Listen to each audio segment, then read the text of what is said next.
السلام عليكم ورحمة الله وبركاته. الحمد لله رب العالمين، والصلاة والسلام على رسوله الأمين وعلى آله وصحبه أجمعين وعلى من اتبع الهدى إلى يوم الدين. അള്ളാഹുവേ, ഞങ്ങളെ എല്ലാവരെയും നീ അനുഗ്രഹിക്കണം. 1 കിലോ ഉപ്പിനെന്താ വില പറയും? എത്ര 1 കിലോ ഉപ്പിന് വില? 15 റുപ്യ, 15-18 റുപ്യ. 1 കിലോ സ്വർണത്തിന് എത്ര വില? 1,43,00,000, 1.5 കോടി. അപ്പോൾ ഈ സ്വർണം നമ്മളെല്ലാവരും കയ്യിൽ ഉണ്ടാകാൻ വളരെ പ്രയാസമാണ്. കുറച്ച് ആൾക്കാർക്ക് ഉണ്ടാവും.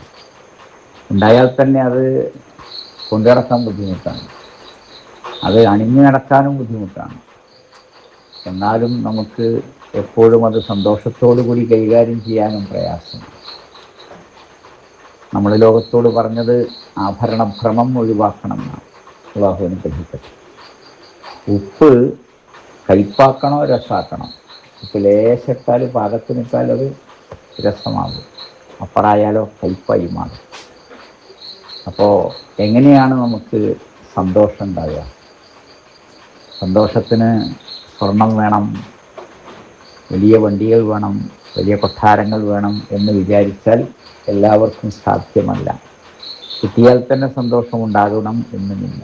അല്ലാഹു സുബ്ഹാനഹു വ തആല സൂറത്ത് യൂനുസ് 57-58 ആയത്തുകളിൽ അരുളി,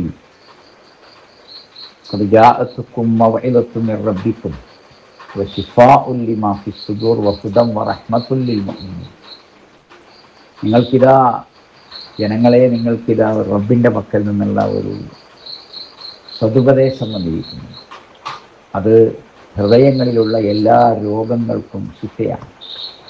അത് വിശ്വാസികൾക്ക് സന്മാർഗവും കരുണയുമാണ്. ഈ ഗുണങ്ങളെല്ലാം അള്ളാഹു നമുക്ക് നൽകട്ടെ. ഈ ഖുർആൻ നമ്മുടെ കയ്യിലുണ്ട്. ഈ സദസ്സിലിരിക്കുന്ന എല്ലാവരുടെയും മനസ്സിലും ഖുർആനുണ്ട്. അതിൻ്റെ അർത്ഥം അറിയാം, അതിൻ്റെ ആശയം അറിയാം. അപ്പോൾ ഖുൽ ബിഫദ്ലില്ലാഹി വബിറഹ്മതിഹി, നീ ജനങ്ങളോട് പറയണം, ഇത് അള്ളാഹുവിൻ്റെ അനുഗ്രഹവും അവൻ്റെ കരുണയും കൊണ്ടാണ് കിട്ടിയത്. ഫബിദാലിക ഫൽയഫ്റഹൂ, അതുകൊണ്ട് അവർ സന്തോഷിക്കട്ടെ. വഖൈറും മിമ്മാ യജ്മഊൻ, അവർ സംഘടിപ്പിക്കുന്ന, അവർ ശേഖരിക്കുന്ന, ഒരുമിച്ച് കൂട്ടുന്ന എല്ലാറ്റിനേക്കാളും നല്ലതാണ്. അതെല്ലാവരും സന്തോഷമായിട്ടിരിക്കാൻ പറ്റുന്ന ഒരു മാർഗം, എല്ലാവർക്കും സന്തോഷം കിട്ടുന്നൊരു മാർഗം. ഏത് ദുഃഖിതനും രോഗിക്കും വിഷമിക്കുന്ന ആൾക്കും ജീവിതത്തിൽ പ്രയാസങ്ങൾ അനുഭവിക്കുന്ന ആൾക്കും സന്തോഷിക്കാനുള്ള മാർഗം. മറ്റുള്ളവർ ഉപദ്രവിക്കുന്നു, മറ്റുള്ളവർ ചീത്ത പറയുന്നു, അങ്ങനെയാക്കുന്നു ഇങ്ങനെയാക്കുന്നു, അവർക്കെല്ലാം സന്തോഷിക്കാനുള്ള മാർഗം ഇതാണ്.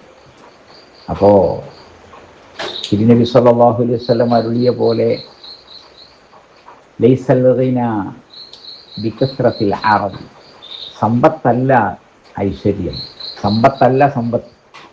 പിന്നെയോ ഗിനൻ നഫ്സ്, അത് മനസ്സിൻ്റെ ഐശ്വര്യമാണ്, മനസ്സിൻ്റെ സമ്പത്താണ്. മനസ്സിൽ പൈസ ഉണ്ടാകൽ ഇങ്ങനെയൊക്കെയാണ്. ബുഖാരിയിലെ 6446 ഹദീസ്. അപ്പോൾ ചിരിക്കാൻ സാധിക്കും. നബി സല്ലല്ലാഹു അലൈഹി വസല്ലം അരുളിയ പോലെ, ലാ തഹ്ഖിറന്ന മിനൽ മഅറൂഫി ശൈഅ, ഒരു നന്മയെയും നിസ്സാരമായി കാണണ്ട. നമുക്കെല്ലാവർക്കും നന്മ കിട്ടും. അതെന്താണ്? വലുവൻ തൽഖാ അഖാക ബിവജ്ഹിൻ തൽഖ്, പ്രസന്നമായ മുഖവുമായിട്ട് നിന്റെ കൂട്ടുകാരനെ, സഹോദരനെ, സഹോദരിയെ കണ്ടുമുട്ടുക എന്നത്. മുസ്ലിമിലെ 2656 ഹദീസ്. അള്ളാഹു അനുഗ്രഹിക്കും. അപ്പോൾ ഹാപ്പി ആയിട്ടിരിക്കാൻ, സന്തോഷമായിട്ടിരിക്കാൻ വകുപ്പ് ലോകത്തുണ്ട്. അപ്പോൾ കാണുന്നതെല്ലാം സന്തോഷകരമാണ് എന്ന് വിചാരിക്കാൻ സാധിക്കും. അത് വെറുതെ കളഞ്ഞ് ഉപ്പ് കയ്പ്പാക്കാണ്ട എന്നർത്ഥം. ഉപ്പ് രസം തന്നെയാക്കി മാറ്റാം. അള്ളാഹുവേ, ഞങ്ങളെല്ലാവരെയും നീ അനുഗ്രഹിക്കണം. എല്ലാ അമലുകളും ഇബാദത്തുകളും ചെയ്ത് സ്വർഗ്ഗത്തിൽ റസൂലുള്ളാഹി സ്വല്ലല്ലാഹു അലൈഹി വസല്ലമയുടെ കൂടെ കഴിയുവാൻ റബ്ബേ അനുഗ്രഹിക്കണം. ആരാധനകളും അനുഷ്ഠാനങ്ങളും സൽക്കർമ്മങ്ങളും എല്ലാം തക്ക സമയത്ത് ചെയ്തു തീർക്കാൻ അലസതയും അശ്രദ്ധയും അവഗണനയും ഒഴിവാക്കാൻ റബ്ബെ അനുഗ്രഹിക്കണം. തിങ്കളാഴ്ചയും വ്യാഴാഴ്ചയും അതുപോലുള്ള ദിവസങ്ങളിലും നോമ്പിനെക്കുറിച്ച് ചിന്തിക്കാനും അത് നിർവഹിക്കാനും അല്ലാഹുവേ അനുഗ്രഹിക്കണം. രോഗികളായി സദസ്സിലും വീടുകളിലും ആശുപത്രികളിലും ഉള്ളവർക്ക് അല്ലാഹുവേ ശിഫ നൽകണം. മരിച്ചുപോയ സത്യവിശ്വാസികൾക്ക് സ്വർഗം നൽകി അനുഗ്രഹിക്കണേ. അല്ലാഹുമ്മ ഇന്നാ നസ്അലുക്കൽ ജന്നത വനഊദു ബിക മിനന്നാർ. അല്ലാഹുമ്മ ഇന്നാ നസ്അലുക്കൽ ജന്നത വനഊദു ബിക മിനന്നാർ. അല്ലാഹുമ്മ ഇന്നാ നസ്അലുക്കൽ ജന്നത വനഊദു ബിക മിനന്നാർ. റബ്ബനാ ആതിനാ ഫിദ്ദുനിയ ഹസന വഫിൽ ആഖിറതി ഹസനത വഖിനാ അദാബന്നാർ. വൽഹംദുലില്ലാഹി റബ്ബിൽ ആലമീൻ. വസല്ലല്ലാഹു അലാ ഖാതമിൽ അൻബിയാഇ വൽ മുർസലീൻ. സുബ്ഹാനകല്ലാഹുമ്മ വബിഹംദിക അഷ്ഹദു അൻ ലാ ഇലാഹ ഇല്ലാ അൻത അസ്തഗ്ഫിറുക വഅതൂബു ഇലൈക്. അസ്സലാമു അലൈക്കും വറഹ്മത്തുള്ളാഹി വബറകാതുഹു.